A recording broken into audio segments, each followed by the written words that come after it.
Hello guys, welcome to JC Dreams. আমি শুভ্র। আজকে তোমাদের জন্য নিয়ে এসেছি আয়তক্ষেত্র চ্যাপ্টারের প্রথম দিনের ক্লাস, যেখানে আমরা আয়তক্ষেত্রর কনসেপ্ট, জেনারেল যে কনসেপ্ট আয়তক্ষেত্রের সেটাকে আমরা ক্লিয়ার করব এবং তারপর চঞ্চল ঘোষের বই থেকে কিছু অঙ্ক আমরা করার চেষ্টা করব। তো চলো আজকের ক্লাস শুরু করা যাক।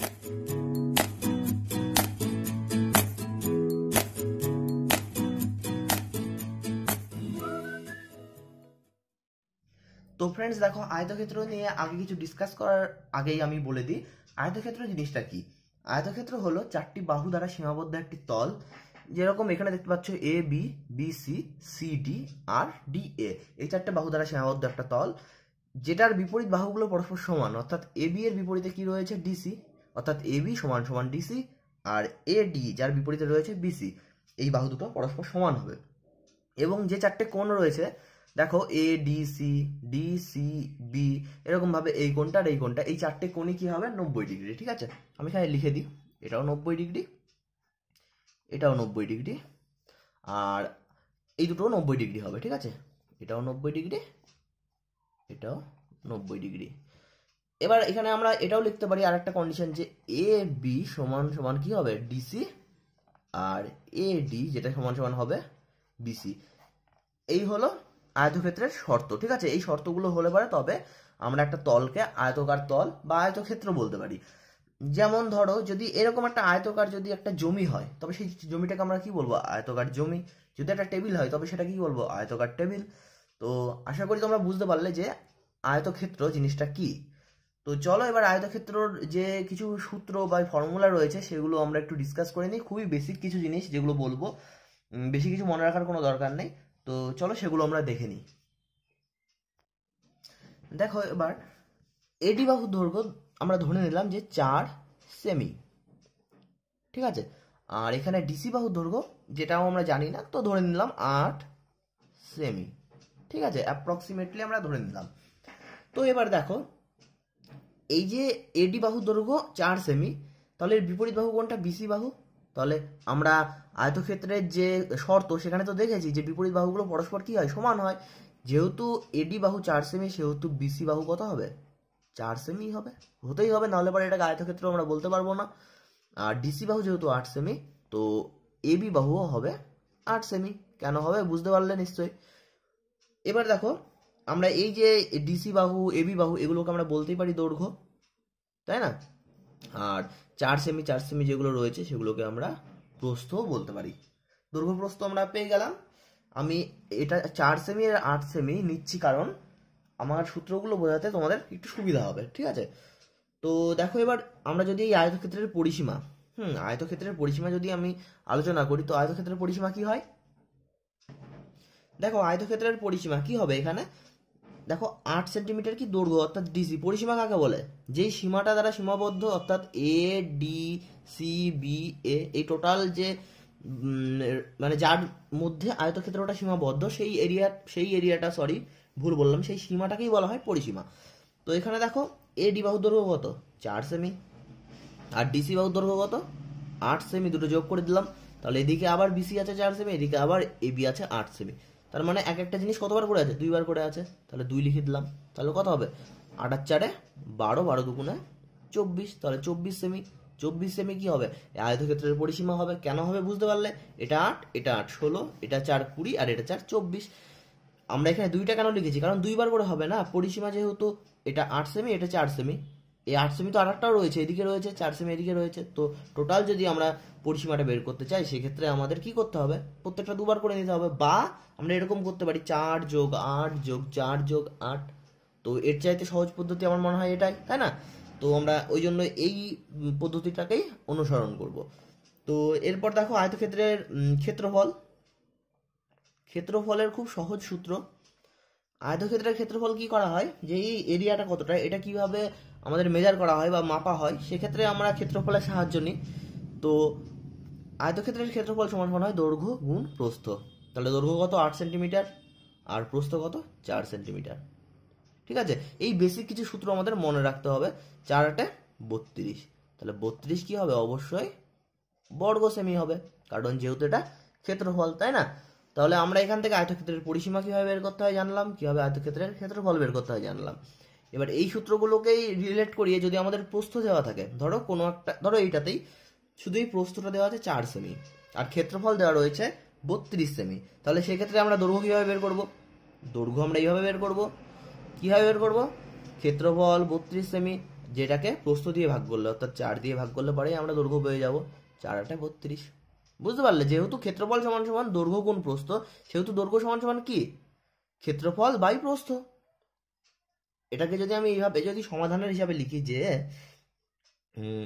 দৈর্ঘ্য গুণ প্রস্থ সমান সমান ক্ষেত্রফল, তো এখান থেকে তো আমি লিখতেই পারি না দৈর্ঘ্য সমান সমান ক্ষেত্রফল বাই প্রস্থ, এটা তো লিখতেই পারি। আর এইরকম ভাবেই আমরা এটাকে বের করেছি। বা এখানে প্রস্থ সমান সমান ক্ষেত্রফল বাই দৈর্ঘ্য, এটাকেও করা যায়। তো আমাদের বেসিক এই ফর্মুলাটা মনে রাখলে পারে বাকিগুলো এমনি আমরা করে নিতে পারবো। ঠিক আছে, আশা করি তোমরা বুঝতে পেরেছো। এরপর আর একটা জিনিস যেটা আমাদের আসে সেটা হলো কর্ণ, আয়তক্ষেত্রের কর্ণ।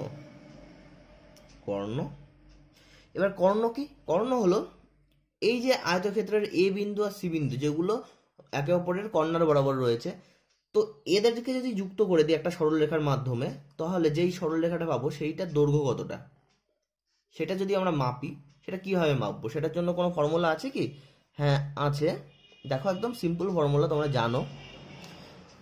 এই যে ধরো এই আয়তক্ষেত্রের দৈর্ঘ্য বলা হলো ডি বি বাহু দৈর্ঘ্যটা কত, অর্থাৎ কর্ণের দৈর্ঘ্য কত।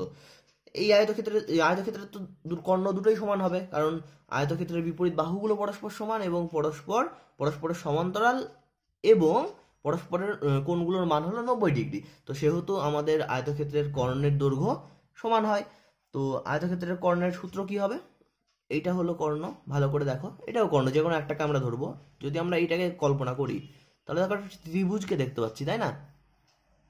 আমি এটাকে যদি অন্য কালি দিয়ে যদি মার্ক আপ করে দিই তাহলে তোমরা বেশি ভালো বুঝতে পারবে। এই দেখো, এটা একটা ত্রিভুজ, ঠিক আছে, যার কিনা প্রস্থ কত? প্রস্থ 4 সেমি আর দৈর্ঘ্য 8 সেমি, অর্থাৎ উচ্চতা 4 সেমি আর ভূমি হলো 8 সেমি, তাই না? আয়তক্ষেত্রের ক্ষেত্রে আমরা দৈর্ঘ্য প্রস্থ বলবো, যেহেতু এটা ত্রিভুজ হিসাবে কল্পনা করছি সেহেতু আমাদের এটা কি হবে? উচ্চতা, আর এটা কি হবে? এটা হবে ভূমি। তাহলে আর এই কর্ণ যেটাকে আমরা বলছি আয়তক্ষেত্রের কর্ণ, এটা কি হবে? এটা হবে অতিভুজ। ক্লিয়ার? এই যে এসি বাহুটা হলো অতিভুজ, আর এটা হলো উচ্চতা ত্রিভুজের ক্ষেত্রে অবশ্যই, আর ডিসি বাহুটা হলো ভূমি। কারণ আয়তক্ষেত্রের তো উচ্চতা এখানে বলতে পারি না, আয়তক্ষেত্রের তো প্রস্থ রয়েছে, দৈর্ঘ্য রয়েছে, কিন্তু যেহেতু এটা ত্রিভুজ হিসাবে কল্পনা করছি সেহেতু আমরা এডি বাহুকে আমরা উচ্চতা এবং ডিসি বাহুকে ভূমি বলতেই পারি। তো এখান থেকে কর্ণ সমান সমান আমরা লিখতে পারি যে ফর্মুলা আমরা জানি যে সমকোণী ত্রিভুজের অতিভুজ সমান সমান, এটা সমকোণী ত্রিভুজ কারণ এই কোণটা 90 ডিগ্রি, তাই না? ধরো এইটা যদি আমি ছোট করে এখানে দেখাই, এ ডি সি, শুধু এইটুকু কল্পনা করছি, এ ডি সি, এই যেটা এ ডি সি, তো এটা একটা দেখো সমকোণী ত্রিভুজ, তাই না? আর এটা হলো অতিভুজ, অর্থাৎ আমরা এটাকেই তো বের করবো। এসি সাথে এসি কে রিলেট করো তাহলে বুঝতে পারবে। তাহলে কর্ণ বা এটাকে আমরা এখানে অতিভুজ লিখে দিই, অতিভুজ লিখলে পারেও তোমাদের বুঝতে সুবিধা হবে। অতিভুজ, এই যে সমকোণী ত্রিভুজ এটার অতিভুজ আর এই যে সামান্তরিকের কর্ণ একই তো ব্যাপার, তাই না? সেই জন্য আমরা অতিভুজ বা কর্ণ, অতিভুজটা হলো ত্রিভুজের ক্ষেত্রে আর কর্ণ বলছি আমরা সামান্তরিকের ক্ষেত্রে, কিন্তু দুটো অ্যাকচুয়ালি একই দিকে আমাদের নিয়ে যাচ্ছে। তো অতিভুজ সমান সমান কি হয়? রুট ওভার ভূমি স্কোয়ার যোগ উচ্চতা স্কোয়ার, ভূমি স্কোয়ার যোগ উচ্চতার স্কোয়ার। তো এখান থেকে আমরা এটার কর্ণটাও বের করে নিতে পারি কিভাবে? এখানে ভূমি যেটা আমাদের দেওয়া রয়েছে কত? 8 সেমি, তাহলে 8 8 64 হবে, 8 স্কোয়ার হবে, তাহলে 8 8 64 যোগ উচ্চতা কত আছে? উচ্চতা আছে 4 সেমি, তাহলে 4 4 16, তাহলে 16 আর 64 যদি আমি যোগ করি কত হবে? 80, তাহলে রুট ওভার 80, এটা হবে আমাদের কি? কর্ণ। এটাকে যদি আমি সিম্পলিফাই করি একটা যাই হোক মান পাবো, কিন্তু সেটা আমাদের মেন উদ্দেশ্য নয়। আমাদের বোঝার মেন উদ্দেশ্য হলো কিভাবে আমরা কর্ণ বা অতিভুজটাকে বের করছি। তো ফ্রেন্ডস, এবার 1 নম্বর অঙ্কটা দেখে নাও। একটি আয়তাকার বাগানের দৈর্ঘ্য 12 মিটার ও প্রস্থ 10 মিটার হলে বাগানটির পরিসীমা কত? দেখো এক্ষেত্রে আমি একটা ছবি আঁকিয়ে রেখেছি আয়তক্ষেত্রের, যেটার দৈর্ঘ্য 12 মিটার আর প্রস্থ 10 মিটার এখানে দেখিয়েছি। তো বিপরীত বাহুগুলো নিশ্চয়ই সমান হবে এইটার, তাহলে এটা হবে 10 মিটার আর এর বিপরীতে এটা আছে, এটা হবে 12 মিটার। তো এবার চেয়েছে যে পরিসীমা, পরিসীমা কত, তাহলে আমি একবারে করে দিই। পরিসীমা কত হবে, আমরা কি করতে পারি 12 যোগ 10 যোগ 12 যোগ 10 এইভাবে করতে পারি। আর কি করতে পারি, আর একটা করতে পারি যেটা আমরা ফর্মুলাতে দেখে এসেছি যে কিভাবে কি হয়। সেক্ষেত্রে 2 গুণ দৈর্ঘ্য যোগ প্রস্থ, এটা তো আমরা জানি, তাহলে এইভাবেই করি, কারণ এটাই শর্টকাট পদ্ধতি। যখন বড় বড় সংখ্যা থাকবে তখন আমাদের এত বড় বড় যোগ করতে করতে আমাদের এইভাবে করা খুব তাড়াতাড়ি হয়ে যাবে। তাহলে 12 হলো দৈর্ঘ্য আর প্রস্থ হলো 10, তাহলে 12 আর 10 কত হয় 22, 22 আর 2 22 দুগুণে 44, 44 মিটার হবে। আর এগুলো যদি আলাদা আলাদা করে যোগ করতাম সেক্ষেত্রে উত্তর আমাদের একই আসতো, কিন্তু সেক্ষেত্রে হয়তো অন্য কোনো অঙ্কের ক্ষেত্রে আমাদের অসুবিধা সম্মুখীন হতে পারে। তো চলো 2 নম্বর অঙ্কটা এবার দেখে দেখো। 2 নম্বর অঙ্কটাতে কি দেওয়া রয়েছে, একটি আয়তকার বাগানের দৈর্ঘ্য 15 মিটার ও প্রস্থ 10 মিটার হলে বাগানটির ক্ষেত্রফল কত। দেখো একদম সিম্পলি আমরা সূত্র ধরে করে দেবো। ক্ষেত্রফল, কয়েকটা সূত্র যেগুলো আমি বলেছি ওগুলো তো তোমাদের মনে রাখতেই হবে, শুধু এই অঙ্ক না অন্য অঙ্কর ক্ষেত্রেও কাজে লাগবে। তো ক্ষেত্রফল সমান সমান কি হয়, দৈর্ঘ্য গুণ প্রস্থ, দৈর্ঘ্য এখানে 15 আর প্রস্থ রয়েছে 10, তাহলে কত হবে 150 বর্গ মিটার। অবশ্যই মনে রাখবে পরীক্ষার হলে হয়তো এরকম দেওয়া থাকলো যে 150 মিটার, 150 বর্গ মিটার, সেক্ষেত্রে তোমরা বর্গ মিটারটাই ঠিক মারবে, কারণ সেটাই সঠিক উত্তর। তো চলো এবার নেক্সট অঙ্কটার দিকে যাওয়া যাক। 3 নম্বর অঙ্কটা দেখো একদম ইজি, সূত্রের মাধ্যমে আমরা করে দেবো। একটি আয়তাকার বাগানের দৈর্ঘ্য 8 মিটার, প্রস্থ 6 মিটার হলে বাগানটির কর্ণের দৈর্ঘ্য কত। তো একটি বাগান আঁকিয়ে নিলাম আমি, যেটার দৈর্ঘ্য কিনা 8 মিটার এবং প্রস্থ 6 মিটার। তাহলে এটা যদি 6 হয় এটাও 6 হবে, আর এটা 8 হলে এটাও 8 হবে। এবার বলেছে কর্ণের দৈর্ঘ্য কত, কর্ণ কোনটা এটা আমরা জানি, তাহলে কর্ণ কি হবে সূত্র অনুযায়ী √, এবার দৈর্ঘ্য স্কয়ার অর্থাৎ এইটা, আর প্রস্থ স্কয়ার এইটা, বা আমরা বলতে পারি সমকোণী ত্রিভুজের ক্ষেত্রে ভূমি স্কয়ার যোগ উচ্চতা স্কয়ার, একই ব্যাপার। তো এখানে 8 স্কয়ার যোগ 6 স্কয়ার, তাহলে 8 8 কত হয় 64 যোগ 6 6 36, 64 আর 36 গুণ করলে যোগ করলে কত হয় 100 হয়। তাহলে √100 সমান সমান কত হবে 10, 10 কি হবে 10 মিটার, হ্যাঁ 10 মিটার হবে, 10 মিটার হবে আমাদের অ্যান্সার। দেখো অপশন ডিতে রয়েছে, অপশন ডি হলো আমাদের রাইট অ্যান্সার। তো চলো ফ্রেন্ডস 4 নম্বর অঙ্কটা শুরু করার আগে আমি তোমাদের কিছু জিনিস ক্লিয়ার করে দিতে চাই, যেটা আমরা আগেই দেখে এসেছি সেটাকে আর একটু ভালোভাবে আমরা দেখব। তো এর আগে আমরা কি দেখলাম, যে কর্ণ সমান সমান কি হয় √, দৈর্ঘ্য স্কয়ার যোগ প্রস্থ স্কয়ার, এটা তো আমরা দেখে এসেছি। এবার কর্ণকে ধরো আমি ডিনোট করছি সি দিয়ে, কর্নার তাই সি দিয়ে ডিনোট করছি, আর দৈর্ঘ্য প্রস্থকে এ বি দিয়ে, ঠিক আছে, √, এ স্কয়ার যোগ বি স্কয়ার, ঠিক আছে। তোমরা এটা একটু মনে রেখো যে দৈর্ঘ্যকে এ দিয়ে, প্রস্থকে বি দিয়ে, আর কর্ণকে সি দিয়ে, দেখো বুঝতে খুব সুবিধা হবে। তাহলে এবার দেখো রুটটাকে যদি তুলে দিই আমি এদিক থেকে, তাহলে কি হবে, এদিকে স্কয়ার চলে আসবে সি এর ওপর, তাহলে এদিকে থাকলো এ স্কয়ার যোগ বি স্কয়ার। তো আমরা কর্ণ স্কয়ার সমান সমান দৈর্ঘ্য স্কয়ার যোগ প্রস্থ স্কয়ার এরকমও বলতে পারি, তার মানে, তাই না। আমরা কিন্তু অ্যাকচুয়ালি এটাই আমাদের মেন সূত্র, এখান থেকেই আমরা পাচ্ছি যা পাচ্ছি, ঠিক আছে। তো সি স্কয়ার সমান সমান এ স্কয়ার প্লাস বি স্কয়ার, অর্থাৎ কর্ণ স্কয়ার সমান সমান দৈর্ঘ্য স্কয়ার যোগ প্রস্থ স্কয়ার, এটাও বলতে পারি। আবার যদি এটাকে এদিকে নিয়ে আসি, মানে এতে যদি এক্সচেঞ্জ করি, সমানের এদিকে ওদিকে নিয়ে যাই, তাহলে এ স্কয়ার প্লাস বি স্কয়ার সমান সমান সি স্কয়ার, এরকমও বলতে পারি যে দৈর্ঘ্য স্কয়ার যোগ প্রস্থ স্কয়ার সমান সমান কর্ণ স্কয়ার। এখান থেকে প্রস্থ বি স্কয়ার সমান সমান কি লিখতে পারি, সি স্কয়ার মাইনাস এ স্কয়ার, এ স্কয়ারটা দিক থেকে এদিকে আসলো তাই মাইনাস হয়ে গেল এর আগে। আচ্ছা, তাহলে বি সমান সমান কি হবে √, সি স্কয়ার মাইনাস এ স্কয়ার। তাহলে এখান থেকে আমরা কি পাচ্ছি, বি মানে কি বলতো, বি মানে হলো প্রস্থ, আর সি মানে কি কর্ণ, আর এ মানে দৈর্ঘ্য। তাহলে প্রস্থ সমান সমান কি হয় √, কর্ণের স্কয়ার মাইনাস দৈর্ঘ্যের স্কয়ার, ঠিক আছে। তোমরা আশা করি বুঝতে পারলে যে কিভাবে আমরা কি পাচ্ছি। বা এখান থেকে আমরা একইভাবে এখান থেকে এটাও বের করতে পারি যে দৈর্ঘ্য সমান সমান √, কর্ণ স্কয়ার মাইনাস প্রস্থের স্কয়ার, ঠিক আছে। আমরা দুটোই লিখতে পারি, যে প্রস্থ সমান সমান √, কর্ণ স্কয়ার বিয়োগ দৈর্ঘ্য স্কয়ার, বা দৈর্ঘ্য সমান সমান √, কর্ণ স্কয়ার মাইনাস প্রস্থের স্কয়ার। তো এখানে মনে রাখার জন্য আমি একটা সহজ ট্রিক তোমাদের দেখো, এখানে যে একটা সমকোণী ত্রিভুজ আমি আঁকিয়েছি, যে এ বি আর সি দ্বারা সীমাবদ্ধ একটা সমকোণী ত্রিভুজ। তো এখানে দেখো আমরা এসি স্কয়ার অর্থাৎ কর্ণের স্কয়ার বা অতিভুজের স্কয়ার সমান সমান কি লিখবো, দেখো এটা তো সবচাইতে বড় বাহু, তাই না, অতিভুজের এই বাহুটাই তো সবচাইতে বড়, তো সেহেতু আমরা এবি স্কোয়ার যোগ বিসি স্কোয়ার লিখবো, মাঝখানে যোগ চিহ্ন রাখবো। কারণ কি, কারণ এই দুটো মিলে কিছু করা হয়েছে যার ফলে এই বাহুটা গঠিত হবে। তার মানে কি, মাঝে আমাকে প্লাস রাখতে হবে, ঠিক আছে? মানে এরা দুজন প্লাস হয়ে এইরকম কিছু একটা গঠিত হবে। এটা তোমরা মনে রাখার জন্য আমি তোমাদের বলছি, মানে সহজ একটা ট্রিক দিচ্ছি তোমাদের। তো সেহেতু তোমরা অতিভুজ স্কোয়ার সমান সমান সিম্পলি মনে থেকে যাবে যে দৈর্ঘ্য আর প্রস্থ বা উচ্চতা আর ভূমি এই দুটোকে যোগ করে আমরা পাবো। আর ঠিক তার উল্টোটা হবে অন্য কেসে, যে বিসি স্কোয়ার, অর্থাৎ এটা কি, এটা ভূমি স্কোয়ার, বা এটাকে আমরা দৈর্ঘ্য স্কোয়ারও বলতে পারি যদি এটাকে একটা সামান্তরিক হিসাবে কল্পনা করি। তো যাই হোক, তাহলে বিসি স্কোয়ার সমান সমান কি হবে, অতিভুজ এসি স্কোয়ার। বিসি কি এসির থেকে অবশ্যই ছোট, তাহলে নিশ্চয়ই এসি থেকে কিছু বিয়োগ হবে তবেই বিসির গঠনটা হবে, তাই না?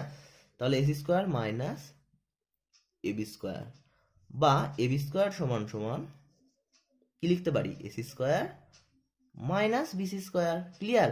এই বড়টা থেকে ছোটগুলোকে বিয়োগ করলে অন্য ছোটটাকে পাবো, এবং এই ছোট দুটো যোগ হয়ে আমরা বড়টাকে পাবো। এইভাবেও তোমরা মনে রাখতে পারো। বা আরেকটা পদ্ধতি হতে পারে যে অতিভুজ সমান সমান যখন লিখবো তখন আমরা শুধু অনলি প্লাস দেবো, বাকি ভূমি বা এটাকে তোমরা প্রস্থও বলতে পারো, সরি দৈর্ঘ্য বলতে পারো, এই দৈর্ঘ্যটা বা এই উচ্চতাটা যেটাই হোক না কেন সেগুলো দুটোর ক্ষেত্রেই আমরা মাইনাস রাখবো, শুধুমাত্র অতিভুজের ক্ষেত্রেই মাঝখানে প্লাস রাখবো। এইভাবেও তোমরা মনে রাখতে পারো, যেভাবে তোমাদের সুবিধা হয় সেইভাবে। এই ব্যাপারটা একটু মনে রেখো, এটা তোমাদের বিভিন্ন জায়গায় পরীক্ষায় কাজে লাগবে, শুধু এই অঙ্ক বলে না, অন্যান্য চ্যাপ্টারের অন্যান্য অঙ্কের সময়ও তোমাদের কাজে লাগবে। তো চলো এবার 4 নম্বর অঙ্কটা করে নিই, খুব সহজে হয়ে যাবে। শুধু এটাকে একটু ভালো করে ঝালিয়ে নাও, ভালো করে দেখে নাও, বুঝে নাও। 4 নম্বর অঙ্কটা কি বলা রয়েছে, একটি আয়তাকার বাগানের এক পাশের দৈর্ঘ্য 3 মিটার এবং কর্ণ 5 মিটার হলে বাগানের ক্ষেত্রফল কত? আমি এখানে দেখো দৈর্ঘ্য যেটা 3 মিটার বলা রয়েছে সেটা আমি আঁকিয়ে লিখে দিয়েছি, এবং কর্ণ যেটা 5 মিটার সেটাও আমি লিখে রেখেছি। তো এখান থেকে আমরা প্রস্থ অর্থাৎ এইটাকে বের করে নিতেই পারবো। প্রস্থ সমান সমান কি হবে, অবশ্যই রুট ওভার বড়টা অর্থাৎ 5 স্কোয়ার থেকে কি হবে, ছোটটা বিয়োগ হয়ে যাবে, তবেই আর একটা ছোট পাবো। তাহলে রুট ওভার কত হবে, 25 বিয়োগ 9, তাহলে রুট ওভার 16 অর্থাৎ 4 মিটার হলো প্রস্থ। তার মানে এটা হলো 4 মিটার। ক্লিয়ার? এটাও 4 মিটার, এটাও 4 মিটার, যেহেতু আয়তক্ষেত্র সেহেতু বিপরীত বাহুগুলো পরস্পর সমান হবে। আচ্ছা, এবার কি বলেছে, এবার বলেছে যে আয়তক্ষেত্রটির বা বাগানটির ক্ষেত্রফলটা জানতে চাইছে, তাই না? তো ক্ষেত্রফল কত হবে, কতক্ষণ টাইম লাগবে অঙ্কটা করতে বলো তো পরীক্ষা হলে? 1 মিনিটও লাগবে না। 4 গুণ 3, দৈর্ঘ্য গুণ প্রস্থ হয় না ক্ষেত্রফল, তোমরা তো জানো সূত্র। এটা হলো প্রস্থ, এটা হলো দৈর্ঘ্য, 3 4 12 বর্গ মিটার। ক্লিয়ার? অঙ্কটা বুঝতে পারলে? তো অপশন এতে দেখো এই উত্তরটা দেওয়া, অপশন এতে আছে রাইট অ্যান্সার। চলো নেক্সট অঙ্কটা দেখি। 5 নম্বর অঙ্কটা দেখো, একদম সেম অঙ্ক। একটি আয়তাকার বাগানের এক পাশের দৈর্ঘ্য 12 মিটার এবং কর্ণ 13 মিটার হলে বাগানের ক্ষেত্রফল কত? তো এই অঙ্কটাকেও আমি খুব সহজে খুব তাড়াতাড়ি করে দিচ্ছি, যে প্রস্থ সমান সমান কত হবে, রুট ওভার কর্ণ যেটা দেওয়া রয়েছে অর্থাৎ 13 স্কোয়ার মাইনাস কি হবে, যে দৈর্ঘ্যটা দেওয়া রয়েছে সেটা কত, সেটা হচ্ছে 12 মিটার। তো 12 স্কোয়ার অর্থাৎ 13 স্কোয়ার করলে কত হয়, 169, আর 12 স্কোয়ার করলে 144। তো 169 থেকে 144 বিয়োগ করলে বারে হয় 25 অর্থাৎ 5। তাহলে প্রস্থ কত হলো, প্রস্থ হলো 5 মিটার। এবার ক্ষেত্রফল তো বের করতে পারবে খুব সহজেই। ক্ষেত্রফল কত হবে, ক্ষেত্রফল হবে দৈর্ঘ্য গুণ প্রস্থ, অর্থাৎ প্রস্থ কত 5 আর দৈর্ঘ্য কত, দৈর্ঘ্য হলো 12, তাহলে 5 12 60, 60 কি হবে, বর্গ মিটার। কোন অপশন আছে দেখো, রাইট অ্যান্সার রয়েছে আমাদের, সরি উত্তর, আচ্ছা এখানে 5 12 60 হবে না, আমি 50 লিখেছি কেন? তো তোমরা নিশ্চয়ই বুঝতে পারছো যে 60 বর্গ মিটার কোন অপশন রয়েছে, অপশন বি তে রয়েছে। অপশন বি হলো আমাদের রাইট অ্যান্সার। তো চলো নেক্সট অঙ্কটা দেখো, একদম সেম অঙ্ক, শুধু এখানে পরিসীমা জানতে চাইছে। বলেছে যে আয়তকার বাগানের একপাশে দৈর্ঘ্য 4 মিটার এবং কর্ণ 5 মিটার হলে বাগানের পরিসীমা কত? তাহলে আয়তকার বাগান, এটা একটু আমি ছবি আঁকিয়ে দেখিয়ে দিই। যার কি না কি বলা রয়েছে, দৈর্ঘ্য 4 মিটার আর কর্ণ 5 মিটার, আর প্রস্থটা আমরা জানি না, তাহলে প্রস্থ কীভাবে বের করবো, প্রস্থ সমান সমান রুট ওভার 5 স্কোয়ার বিয়োগ 4 স্কোয়ার অর্থাৎ 25 বিয়োগ 16 অর্থাৎ রুট ওভার 9 বা 3 মিটার। এটা কি হলো, এটা হলো 3 মিটার, এটাও 3 মিটার। ক্লিয়ার? তাহলে এবার বলেছে যে পরিসীমা কত। পরিসীমা মানে কি জানো, পরিসীমা মানে হলো 4 যোগ 3 যোগ এ পাশেরটাও 4 এর পাশেরটাও 3, তাহলে সবগুলো যোগ করতে পারি 4 3 4 3 এইভাবে, বা আমরা পরিসীমা এইভাবে বের করতে পারি। পরিসীমা কি হবে, 2 ইন্টু দৈর্ঘ্য যোগ প্রস্থ, দৈর্ঘ্য কত 4 আর প্রস্থ 3, 4 আর 3 7, 7 দুগুণে 14 মিটার। 14 মিটার হবে আমাদের রাইট অ্যান্সার। তো দেখো কোন অপশন রয়েছে, অপশন সি তে রয়েছে, অপশন সি হলো আমাদের রাইট অ্যান্সার। চলো ফ্রেন্ডস এবার নেক্সট অঙ্ক অর্থাৎ 7 নম্বর অঙ্কটা দেখো, একটি আয়তাকার বাগানের পরিসীমা এবং কর্ণ যথাক্রমে 16 সেমি এবং 4 সেমি হলে বাগানের ক্ষেত্রফল কত? তো একদম ইজি অঙ্ক, আমরা এর আগে দেখে এসেছি যে কর্ণ সমান সমান কি হয়, কর্ণ সমান সমান কি হয়, রুট ওভার দৈর্ঘ্য স্কয়ার যোগ প্রস্থ স্কয়ার, তাই তো? এটা তো আমরা দেখে এসেছি। তো এখানে আমরা দৈর্ঘ্যকে যদি এ বি দিয়ে ডিনোট করি, অর্থাৎ দৈর্ঘ্যকে যদি আমরা বলি এ আর প্রস্থকে যদি বলি বি, তাহলে আমরা এরকম লিখতেই পারি যে root over a square plus B square সমান সমান কর্ণ। কর্ণ কত দেওয়া রয়েছে? কর্ণ দেখো অঙ্কটাতে দেওয়া রয়েছে 16 সেন্টিমিটার, তাহলে 16 লিখে দিলাম, ঠিক আছে? তাহলে এবার দেখো এ স্কয়ার প্লাস বি স্কয়ার সমান সমান কত হবে, সমান সমান দেখো, ও সরি এখানে এটা 16 নয়, কর্ণ যথাক্রমে 4 দেওয়া রয়েছে, তাহলে এটা 4 আর এখানে 4 স্কয়ার হয়ে গেল, রুটটা এদিকে আসলো স্কয়ার হয়ে গেল, তাহলে এবারে এ স্কয়ার প্লাস বি স্কয়ার সমান সমান কত হবে, 4 4 16। এটা একটা আমরা সমীকরণ বের করলাম। আর একটা আমরা বের করতে পারি কি হবে, যেটা পরিসীমা দেওয়া রয়েছে 16 সেন্টিমিটার, সেখান থেকে পরিসীমার ফর্মুলা আমরা জানি 2 ইন্টু দৈর্ঘ্য প্লাস প্রস্থ, দৈর্ঘ্য তো ধরেছি এ আর প্রস্থ ধরেছি বি, তাহলে এবারে এ প্লাস বি এটা সমান সমান কত, এটা সমান সমান হবে 16। তাহলে 2 দিয়ে যেটাকে কাটি 8 2 16, তাহলে 8 হলো, তাহলে এ প্লাস বি সমান সমান 8। এবার এখান থেকে দেখো আমাকে কি বের করতে হবে, আমাকে বের করতে হবে ক্ষেত্রফল। তাহলে ক্ষেত্রফল কি, ক্ষেত্রফল হলো দৈর্ঘ্য গুণ প্রস্থ, দৈর্ঘ্য গুণ প্রস্থ, এটা কিনা ক্ষেত্রফল। তাহলে দৈর্ঘ্য তো এখানে এ আর প্রস্থ হলো বি, তার মানে ক্ষেত্রফল কত হবে, এ বি, তাই না? তো এবার দেখো এই সমীকরণটা থেকে আমরা লিখতেই পারি এ স্কয়ার প্লাস বি স্কয়ার সমান সমান কত, 16। আর এ স্কয়ার প্লাস বি স্কয়ার অর্থাৎ এ স্কয়ার প্লাস বি স্কয়ারের সূত্র কি, এ প্লাস বি এর হোল স্কয়ার মাইনাস 2ab, এটা তো আমাদের বেসিক ফর্মুলা, আমরা ছোটবেলায় শিখে এসেছি। তাহলে এটা সমান সমান 16 হয়ে গেল, আর এ প্লাস বি এর মান কত, 8 দেওয়া রয়েছে, তাহলে 8 স্কয়ার, এ প্লাস বি এর জায়গায় 8 লিখে দিলাম, 8 স্কয়ার মাইনাস 2ab সমান সমান কত, 16। ক্লিয়ার? 8 স্কয়ার মানে কত, 64, 64 মাইনাস 2ab সমান সমান 16। এখান থেকে দেখো মাইনাস 2ab সমান সমান কত হবে, 16 মাইনাস 64, তাহলে মাইনাস 2ab সমান সমান কত হচ্ছে, 64 থেকে 16 বিয়োগ করলে পারে কত হয় আমাদের, দেখো 48, তাহলে কত হয় মাইনাস 48, কারণ বড়টার আগে মাইনাস আছে, তাহলে মাইনাস মাইনাস 2 দিয়ে কেটে গেল, 2 দিয়ে কাটলে পারে 24, তাহলে পরে এবি সমান সমান কত বেরোলো, এবি সমান সমান 24 বেরোলো, ঠিক আছে? তো আমাদের ক্ষেত্রফল, ক্ষেত্রফল মানে কি, এবি তো হলো আমাদের ক্ষেত্রফল, তাই না, দৈর্ঘ্য গুণ প্রস্থ। তো দেখো কোন অপশনে রয়েছে, অপশন সি তে রয়েছে, অপশন সি হলো আমাদের রাইট অ্যান্সার। ফ্রেন্ডস আমি পুরো অঙ্কটা তোমাদের একবার দেখিয়ে দিই যাতে তোমরা একটু স্ক্রিনশট নিতে পারো যদি তোমাদের দরকার হয়। তো দেখো এখানে পুরো অঙ্কটা দেখা যাচ্ছে। তো চলো এবার নেক্সট অঙ্ক দেখো, একদম একই রকম অঙ্ক, তো আমি সেই কারণে এখানে করে রেখেছি। তো এখানে দেখো পরিসীমা থেকে আমরা এটা দেখতে পাই যে 2 × a + b সমান সমান 24, যেটা কিনা অঙ্কে দেওয়া রয়েছে। এখান থেকে a + b এর ভ্যালুটা আমরা বের করে নিলাম, এবং কর্ণ যেটা রয়েছে 6 সেন্টিমিটার, সেখান থেকে আমরা √/a² + b² অর্থাৎ a যদি দৈর্ঘ্য হয় b যদি প্রস্থ হয়, তো সেই ফর্মুলা থেকে আমরা a² + b² সমান সমান 36 বের করে নিয়েছি, এবং a² + b² এর ফর্মুলা দিয়ে আমরা অঙ্কটাকে করে ফেলেছি। তারপর দেখো ab সমান সমান 54 বেরিয়েছে, 54 হলো আমাদের অ্যান্সার। 54 কি হবে, বর্গ সেমি। তো দেখো কোন অপশনে রয়েছে, অপশন বি তে রয়েছে, অপশন বি হলো 9 নম্বর অঙ্কটা। এবার দেখো একটি আয়তাকার বাগানের ক্ষেত্রফল 96 বর্গ মিটার এবং কর্ণের দৈর্ঘ্য 8 মিটার হলে বাগানটির পরিসীমা কত? তো একদম সিম্পল অঙ্ক। দেখো এখান থেকে আমরা এ বি, এ যদি দৈর্ঘ্য বি যদি প্রস্থ হয়, তাহলে এ বি সমান সমান 96 বর্গ মিটার বা 96 লিখতে পারি, কারণ বর্গক্ষেত্রের ক্ষেত্রফল হয় দৈর্ঘ্য গুণ প্রস্থ। আর কর্ণের দৈর্ঘ্য আমরা এখান থেকে লিখতেই পারি a² + b² অবশ্যই, এটা সমান সমান কত হবে, 8। তাহলে এখান থেকে আমরা a² + b² সমান সমান 64 লিখে দিলাম। আর a² + b² কে যদি ফর্মুলায় ভাঙি, a + b এর হোল স্কয়ার মাইনাস 2ab, আমরা আগেই দেখে এসেছি এবং এটা আমরা ছোটবেলা থেকেই জানি। তো এখানে দেখো a + b এর whole square minus 2ab, ab এর ভ্যালু কত, 96, তাহলে 2ab কত হবে, 2 × 96 সমান সমান 64।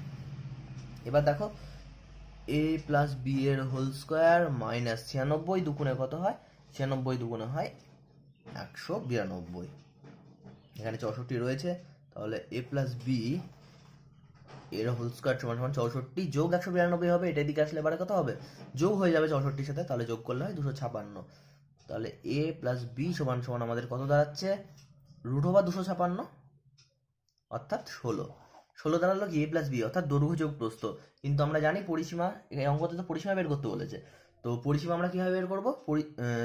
দৈর্ঘ্য যোগ প্রস্থের সাথে 2 দিয়ে গুণ করবো, কারণ 2 ইন্টু a প্লাস বি, এটাই তো হলো 2 ইন্টু দৈর্ঘ্য প্লাস প্রস্থ, এটাই তো হলো আয়তক্ষেত্রের পরিসীমা, তাই না? পরিসীমা। তো এখান থেকে 2 ইন্টু এ প্লাস বি এর ভ্যালু হলো 16, তাহলে 16 দুগুণে 32, তাহলে 32 হলো আমাদের অ্যান্সার। তোমরা আশা করি বুঝতে পারছো, অপশান এ তে রয়েছে রাইট অ্যান্সার। তো চলো এবার নেক্সট অঙ্ক, 10 নম্বর অঙ্কটা দেখো। একটি আয়তাকার বাগানের ক্ষেত্রফল 120 বর্গমিটার এবং পরিসীমা 46 মিটার হলে বাগানটির কর্ণের দৈর্ঘ্য কত? তো দেখো ক্ষেত্রফল এ বি সমান সমান কত হবে? 120, কারণ এটা বাগানের ক্ষেত্রফল দেওয়া রয়েছে, এবং পরিসীমা 2 ইন্টু এ প্লাস বি, এটা সমান সমান হবে 46, তাহলে এ প্লাস বি সমান সমান হবে 23। এবার কর্ণের দৈর্ঘ্য, কর্ণ সমান সমান কি আমরা জানি, root over a square plus B square. তাহলে এখান থেকে এটা বের করতে পারলে আমাদের কর্ণ বেরিয়ে যাবে, এটাই তো কর্ণ না? তাহলে এ স্কোয়ার প্লাস বি স্কোয়ার সমান সমান কি হয়? এ প্লাস বি এর হোল স্কোয়ার মাইনাস 2ab, তাই তো? এখান থেকে root over a plus B মানে কত? 23, 23 এর whole square minus 2ab, AB মানে 120, একদম উপরের লাইনে লেখা আছে এবি মানে 120। তাহলে রুট ওভার 23 এর স্কোয়ার, এটা মানে কত? এটা মানে হলো 529 মাইনাস 120 গুণ 2 অর্থাৎ 240। তাহলে দেখো এবার 529 থেকে 240 বিয়োগ করলে কত হয়? 289, আর রুট ওভার 289 মানে 17, তাহলে 17 হবে আমাদের রাইট অ্যান্সার। দেখো কোন অপশানে রয়েছে? Option C. তার মানে কি, একটা আয়তক্ষেত্র যেটার কিনা কর্ণ হবে কত? 17, আর এটার ক্ষেত্রফল তো আমাদের দেওয়াই রয়েছে, যে এটা হলো ক্ষেত্রফল, আর এটা হলো পরিসীমা। তাহলে এখান থেকে আমরা সবই বের করে ফেলতে পারবো, যেহেতু কর্ণ জেনে গিয়েছি, ক্ষেত্রফল জেনে গিয়েছি, তো আর পরিসীমা তো এখানে দেওয়াই রয়েছে। তো তোমরা আমাকে কমেন্টে জানাও এই অঙ্কটার দৈর্ঘ্য আর প্রস্থ কত। আশা করি তোমরা করে দেখাতে পারবে। তো যদি করতে পারো তাহলে পরে হোয়াটসঅ্যাপ গ্রুপে জয়েন হয়ে তোমাদের যে করা অঙ্ক সেটা ছবিটা পোস্ট করো। তো ঠিক আছে ফ্রেন্ডস, আজকের মতো এখানেই অঙ্ক শেষ হচ্ছে। তোমরা ভালো থেকো, তোমাদের ফ্যামিলির খেয়াল রেখো, আর চ্যানেলটাকে প্লিজ সাবস্ক্রাইব করে রেখো, কারণ আমরা এরকম ভিডিও পোস্ট করতে থাকি।